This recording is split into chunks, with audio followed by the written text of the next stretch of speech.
Bem-vindos ao Sussurros na Tempestade. Esta noite, histórias ocultas aguardam sob o véu da chuva. Não esqueça, curta, inscreva-se e use fones para sentir cada sussurro. Prontos para o desconhecido? A tempestade já começou.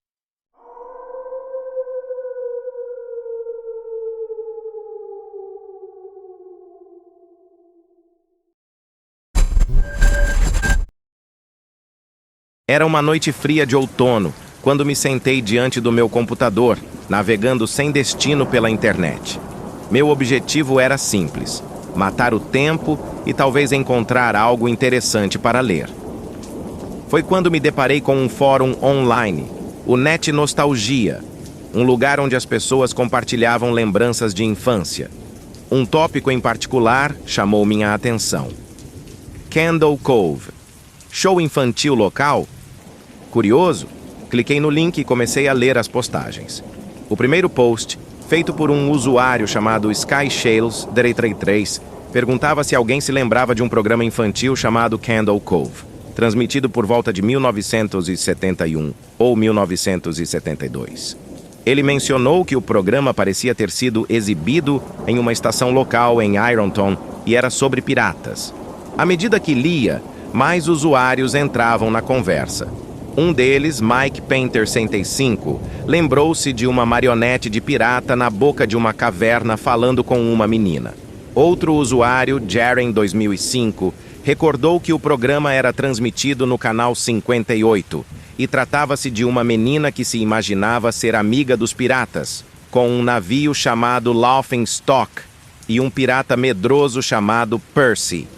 Mas era SkyShale33 quem parecia ter as lembranças mais vivas e detalhadas. Ele descreveu o navio Laughing Stock com uma proa sorridente de madeira que parecia estar engolindo o mar. A lembrança mais perturbadora que ele compartilhou foi sobre uma fala recorrente do programa: "Você tem que ir para dentro", que era dita de forma sinistra e repetitiva. À medida que a conversa se desenrolava, detalhes mais bizarros e perturbadores surgiam. O personagem Pega Peles foi mencionado por Jaren 2005, descrito como um esqueleto sujo vestindo uma cartola e capa. SkyShale33 acrescentou que a cartola e a capa eram supostamente feitas da pele de crianças. O mais arrepiante era a forma como a boca do Pega-Peles se movia. Não abria e fechava, mas se movia para frente e para trás de forma mecânica e estranha. A conversa tomou um rumo ainda mais sombrio, quando SkyShale0T33 mencionou um pesadelo recorrente que ele tinha sobre o programa. Ele descreveu um episódio onde, após a música tema, a tela ficava preta e todos os personagens começavam a gritar em agonia, com os fantoches e marionetes se contorcendo em espasmos. Os detalhes desse pesadelo me assustaram profundamente.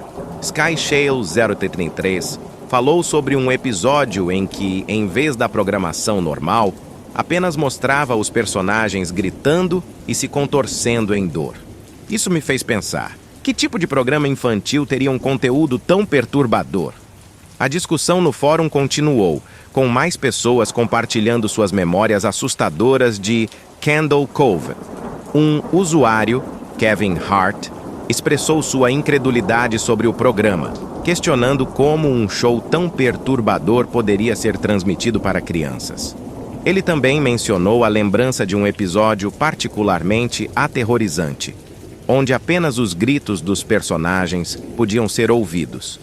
À medida que lia, comecei a sentir um calafrio percorrer minha espinha. As descrições eram tão vívidas e detalhadas que pareciam reais. Mas como um programa desses poderia existir sem que ninguém fora desse pequeno grupo de pessoas se lembrasse dele? A conversa no fórum tomou um rumo ainda mais estranho quando Jaren 2005 compartilhou uma lembrança perturbadora. Ele descreveu um episódio onde a menina, Janice, aparecia tremendo de medo enquanto o Pega-Peles gritava através de seus dentes rangentes. A mandíbula da marionete movia-se selvagemente, como se estivesse prestes a se soltar dos fios. Foi então que Mike Painter O usuário que iniciou a conversa retornou ao fórum com uma revelação chocante. Ele contou que havia visitado sua mãe em uma casa de repouso e perguntado sobre Candle Cove. Sua mãe se lembrou do programa, mas de uma maneira totalmente diferente. Ela disse que, quando criança, ele costumava assistir a uma tela de estática, alegando estar vendo Candle Cove. Essa revelação me deixou perplexo. Será que tudo não passava de uma ilusão coletiva? Ou havia algo mais sinistro por trás dessas lembranças compartilhadas? A discussão no fórum agora estava repleta de teorias e especulações. Alguns sugeriram que talvez Candle Cove fosse um experimento psicológico. Outros acreditavam que poderia ser um fenômeno sobrenatural. Intrigado e um pouco assustado, decidi investigar mais. Pesquisei na internet por horas, procurando qualquer menção de Candle Cove, mas tudo o que encontrei foram mais relatos e teorias em fóruns e blogs. Parecia que, além daquelas pessoas no fórum Net Nostalgia, ninguém mais se lembrava do programa. Minha curiosidade se transformou em obsessão. Comecei a contatar emissoras de TV locais da época, bibliotecas e arquivos, buscando qualquer registro de Candle Cove. Mas todas as minhas buscas terminaram em becos sem saída. Parecia que o programa nunca havia existido, pelo menos não no mundo real.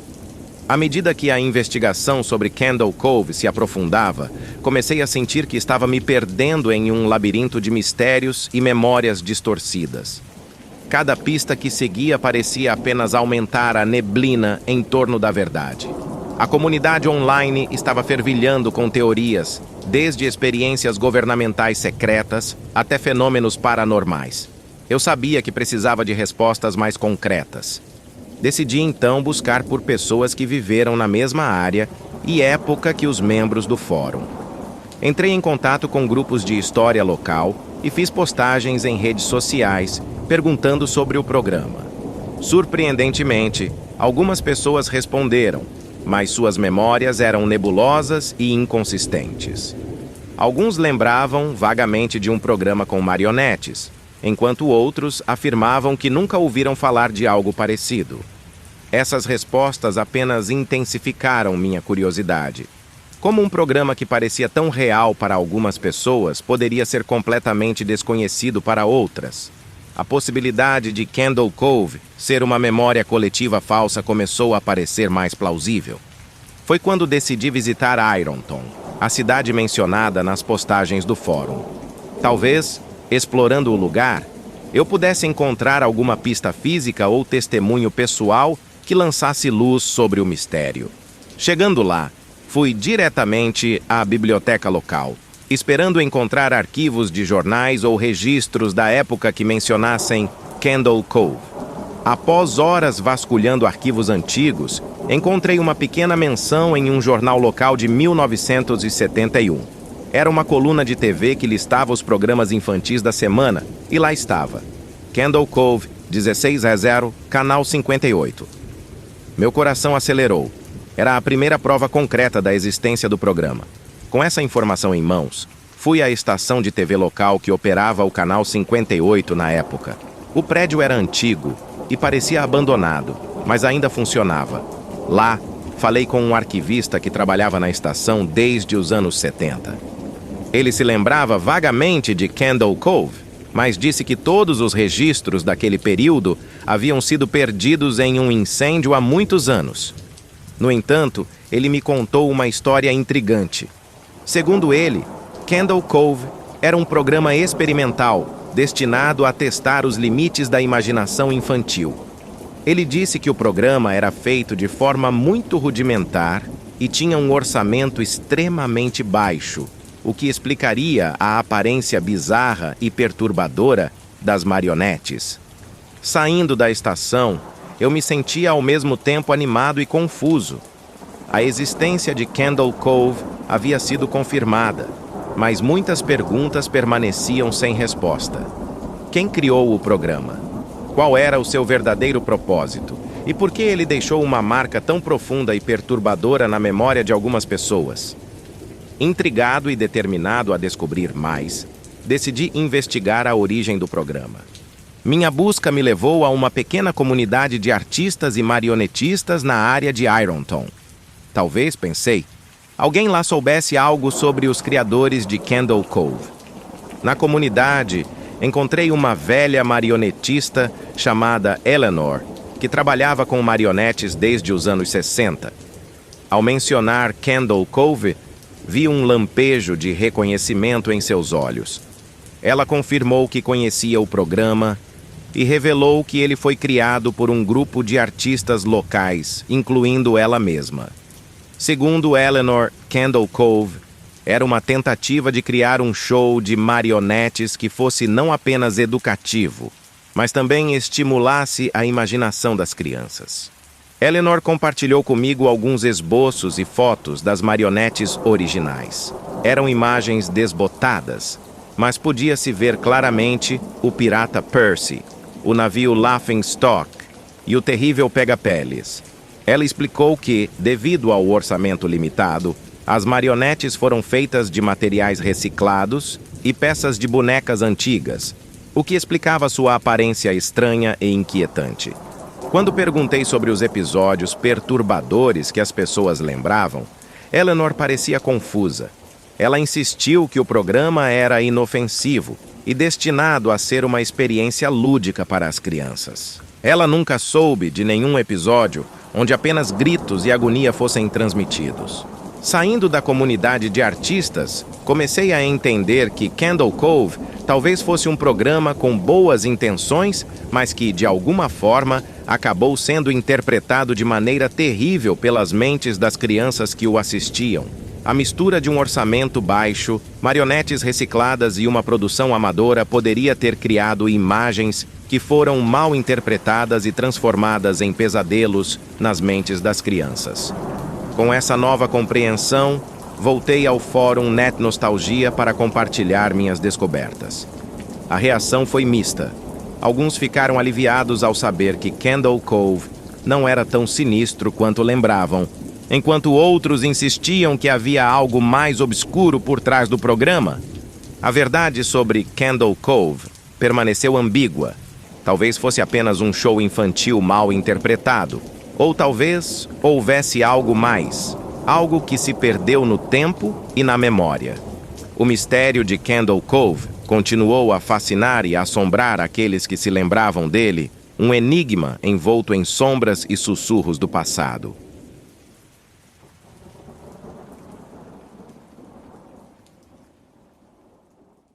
A tempestade de hoje se acalma, mas os segredos permanecem. Espero que tenham gostado das histórias sussurradas na chuva.